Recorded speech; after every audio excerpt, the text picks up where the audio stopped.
Assalamu alaikum wa rahmatullahi wa barakatuh. It's good to have you here with us at Somaliland National Television. I'm Mohammed Adan and this is the English news. Let's take a look at the main stories making headlines. President of Somaliland unveils a new building constructed for Dabshil Bank. Minister of Planning and National Development meets with several organizations. The First Lady of Somaliland, Amina Waris Sheikh Mohammed Jirde, accompanied by top-ranking government officials, received warm reception in Gabile.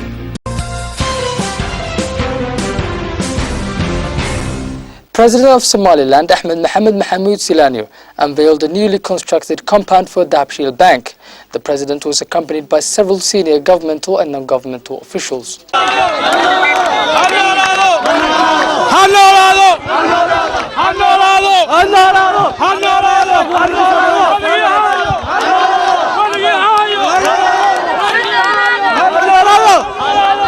The event had in attendance several senior governmental and non-governmental officials.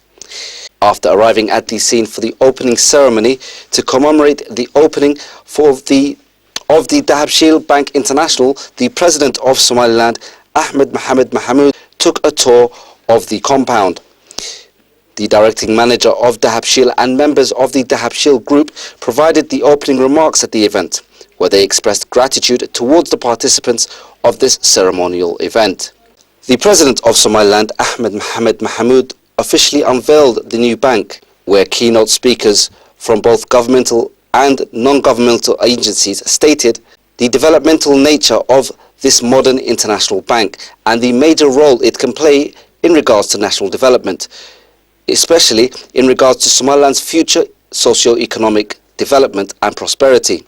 Keynote speakers at the event discussed the investment-orientated programs that the bank has undertaken thus far and will undertake once fully operational.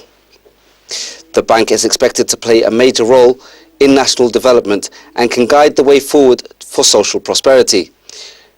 Banks are major contributors to economic development in every developing nation. The President of Somaliland, Ahmed Mohamed Mahamoud, provided the final keynote speech at the event and addressed several important issues. The President stated that Somaliland's national development has undergone several key stages and that the current government's developmental platform ensured more progress on addressing both social and economical needs. The President of Somaliland, Ahmed Mohamed Mahamoud, conveyed congratulations to the directing manager, founder and staff of the Dabshil Group for the major achievements made. The other keynote speakers sent congratulations to the Dabshil Group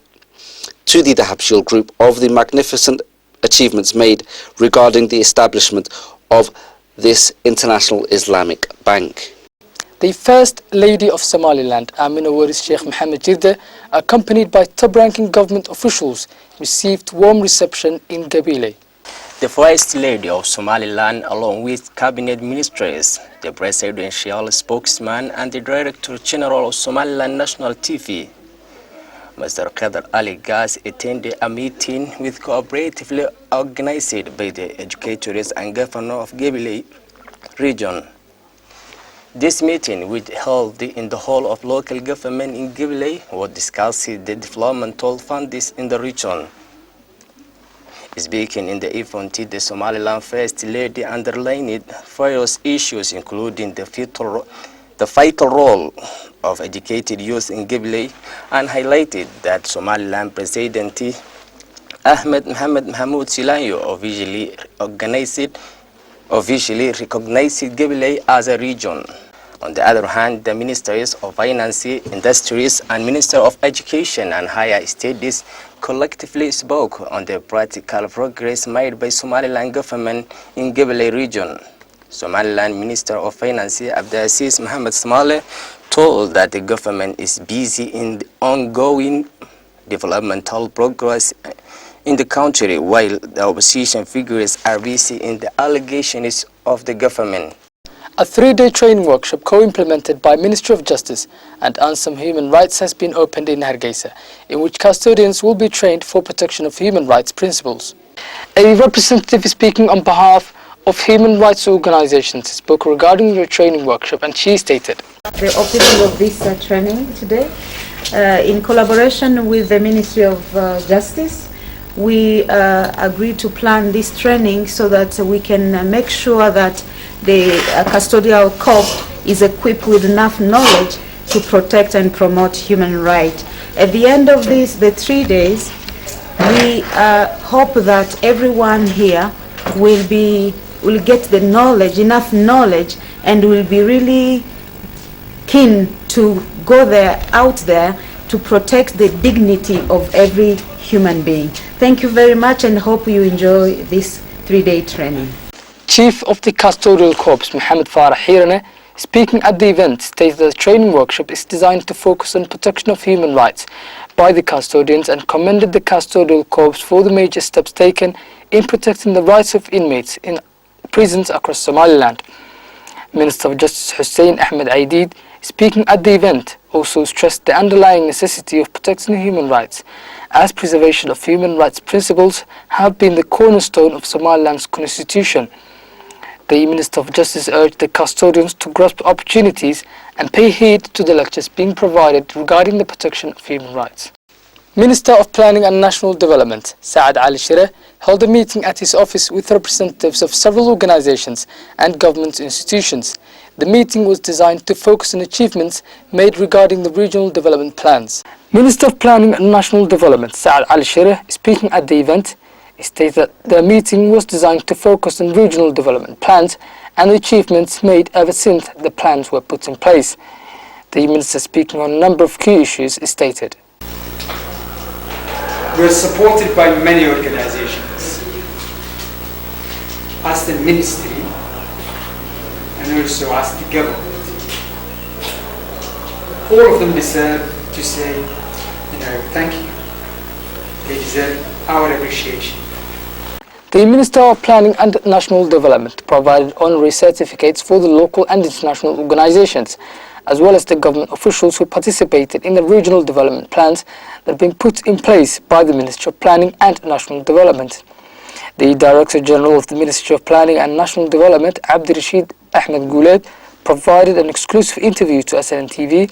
He stressed the underlying necessity of taking forward the country through holding regular meetings with organizations and government institutions to discuss achievements made. Minister of Fisheries and Marine Resources, accompanied by a high-profile delegation, took a tour of several coastal cities in Sanag region. The delegation received a warm welcome by the governor of that region, Mahmoud Saleban Ramah, and the residents of Sanag region. The purpose of this tour was to evaluate the overall condition of the fishermen and the living conditions of the residents of the coastal cities of Somaliland. This high-ranking delegation, led by the Minister of Fisheries, distributed fishing equipment and sea vehicle machines donated by the government of Somaliland to the residents of Sanag region.